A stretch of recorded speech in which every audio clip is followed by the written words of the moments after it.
সালাম আলাইকুম আরহামতুল্লাহ। আমি যেহেতু প্রতিনিয়ত আপনাদের সাথে আলোচনা করি প্রাকৃতিকভাবে সুস্থ থাকার। আর প্রাকৃতিকভাবে সুস্থ থাকতে হলে অবশ্যই আপনাকে প্রাকৃতিক খাবার খেতে হবে, প্রাকৃতিক খাবারে ফিরে আসতে হবে।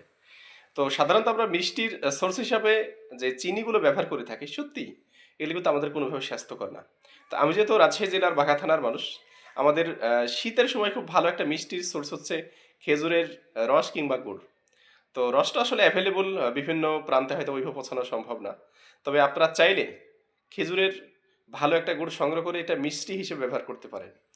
আর এই খেজুরের রস বা খেজুরের গুড় শুধু গুড় বা একটা মিষ্টির সোর্স না। আমি খুব ভালো একটু জানিয়ে রাখি যে আপনি খেজুরের গুড়ের সবচেয়ে গুরুত্বপূর্ণ যে বিষয় সেটা হচ্ছে আপনি এখানে আয়রন পাবেন, যেটা আপনার রক্তের ঘাটতি অনেকটা পূরণে সহযোগিতা করবে। আপনি এখানে ক্যালসিয়াম পাবেন, যেটা আপনার বাচ্চার কিংবা পরিবার প্রত্যেকটা সদস্যের হাড় দাঁত গঠনে খুব ভালো একটা সহায়ক ভূমিকা পালন করবে।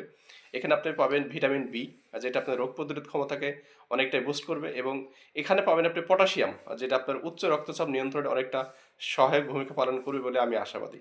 তো যাই হোক, আমি বলবো যে আপনারা যদি মনে করেন যে আমি ভালো একটা গুড় খেতে চাই এই সিজনে বা এই শীতের সময়, আপনি আমার সাথে কমিউনিকেশন করতে পারেন। আমি আমার জায়গা থেকে চেষ্টা করবো ভালো একটা কিছু করার। আর আমি এতটুকু বলি যে আল্লাহ রসুল রসুল সাল্লাহ আলাইসাল্লাম বলেছেন, তুমি তোমার ভাইয়ের জন্য ওটাই পছন্দ করো তুমি যেটা নিজে পছন্দ করো। ঠিক আমি এর বিপরীতটা হবে না বলে আমি আপনাদের সাথে এতটুকু আশাবাদী। সবাই আমার জন্য দোয়া করবেন, আমার পাশে থাকবেন। সালাম আলাইকুম রহমতুল্লাহ।